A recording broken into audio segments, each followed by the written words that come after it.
Oi, hoje eu vou falar sobre neurodiversidade. Esse foi um termo criado pela socióloga Judy Singer, não sei como que é a pronúncia do nome dela. Ela é australiana e também é diagnosticada com transtorno do espectro autista. Ela criou esse termo dando a ideia de que seria uma conexão neurológica que não deve ser vista como uma doença que deve ser curada ou tratada, mas que, acima de tudo, é uma diferença humana que deve ser respeitada assim como qualquer outra diferença, seja sexual, racial ou de qualquer outra forma. O que pode acontecer é a pessoa ter intervenções para melhor qualidade de vida, mas não com o intuito de curar. E ela acredita que são formas humanas de se viver, de forma comum e natural. Uma forma de identidade e de autoexpressão também. E esse movimento de neurodiversidade só se tornou possível após alguns fenômenos, como, por exemplo, o feminismo, que forneceu para mães de autistas uma autoconfiança necessária para que elas pudessem questionar o modelo psicanalítico daquela época, que dizia que o autismo era por culpa delas, por conta de um afastamento que elas poderiam ter em relação aos seus filhos.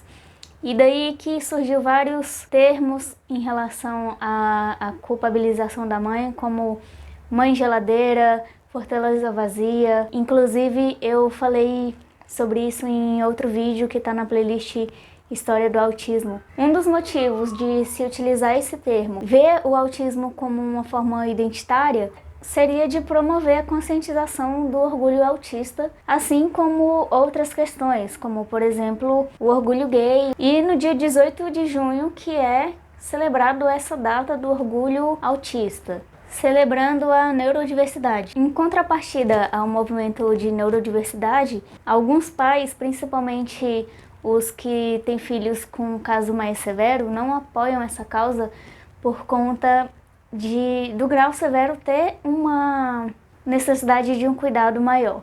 Eles veem como uma doença e eles procuram realmente uma cura para essa diferença. E às vezes isso pode até ser um pouco contraditório, você falar sobre o orgulho autista, sendo que tem pais que estão lutando para uma cura do autismo. Então, por exemplo, o meu caso, que é mais leve, eu não me sinto doente. Eu me sinto sim diferente, com algumas características diferentes do que é esperado.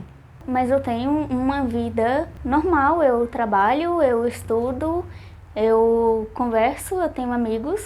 Autistas com um grau mais severo, por terem necessidades diferentes e uma dificuldade muito maior em se comunicar, os pais acabam fazendo um movimento para os filhos, já que eles não se comunicam de uma forma que ele possa se expressar com orgulho de ser como é. E uma das questões bastante discutidas é se o autismo é uma doença ou uma diferença. Já aconteceu na história da psiquiatria de a gente negociar termos nosológicos e condições psiquiátricas que podem trazer uma problemática. Uma das principais questões que aconteceu na história do DSM foi em relação à homossexualidade, que antes era tratada como um transtorno.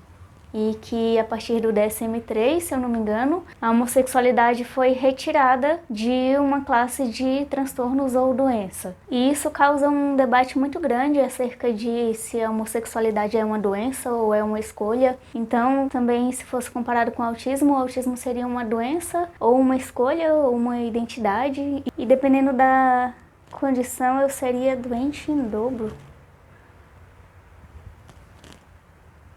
Hoje se fala sobre testes genéticos para detectarem a probabilidade de uma pessoa nascer autista, nascer com síndrome de Down ou nascer com qualquer tipo de condição.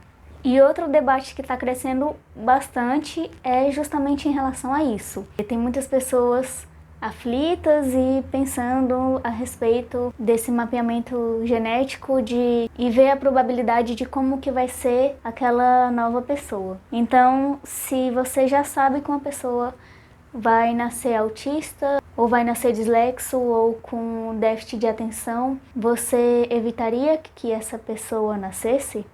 Eu, no meu caso, se desse para saber, eu evitaria que nascessem estupradores e bandidos e assassinos. E aí o que vem outra questão, essa pessoa nasceu estupradora e assassina ou ela se tornou, enfim, vamos voltar. E aí você saberia como que seria essa criança, se ela seria canhota, gay, com olho verde ou vermelho, se ela iria gostar de beterraba ou não, se ela ia ser saudável, se ela ia ser vegetariana, se ela ia beber e virar um alcoólatra no futuro.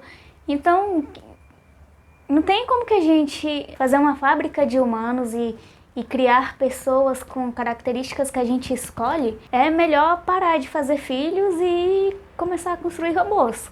Porque aí sim você vai fazer do jeito que você quer e não haverá diferença. Já que a diferença é um problema tão grande que tem que ser combatido e a gente tem que o tempo inteiro estar falando sobre isso para conscientizar as pessoas de que ser diferente é normal, de que ser autista é normal, ser dislexo e ter transtorno de déficit de atenção é normal. O que não é normal é o preconceito que está ao redor de todas essas condições, a discriminação que essas pessoas sofrem só por serem da forma que são. E qual é o problema? É tão difícil cuidar da própria vida e ajudar as pessoas na dificuldade que ela tem, ou às vezes nem é uma dificuldade. Por exemplo, se for uma pessoa gay, ela tá lá tranquilamente e aí vem outra pessoa e fala que ela tem que ser diferente, que o certo é homem casar com mulher, porque isso é normal e é diferente. E aí, às vezes, até usa uma justificativa de que a pessoa vai sofrer preconceito lá fora, mas na verdade está sofrendo preconceito aqui. Às vezes dentro de casa. E eu não falo só em relação à homossexualidade, porque também, às vezes, os pais, eles não querem aceitar o fato de o filho ter uma diferença, o autismo, e aí eles procrastinam e demoram para levar os filhos para fazerem a avaliação. E mesmo com as avaliações e todos os exames feitos, eles não querem aceitar que o filho tem essa condição. Eu não sei se eu posso dizer se é compreensível, porque é justamente essa uma das questões que acaba influenciando no tratamento adequado para o desenvolvimento dessa pessoa, né? Não só em relação ao autismo, mas em relação a qualquer diferença. O estranho é que ser diferente é tão normal que as pessoas querem combater a diferença.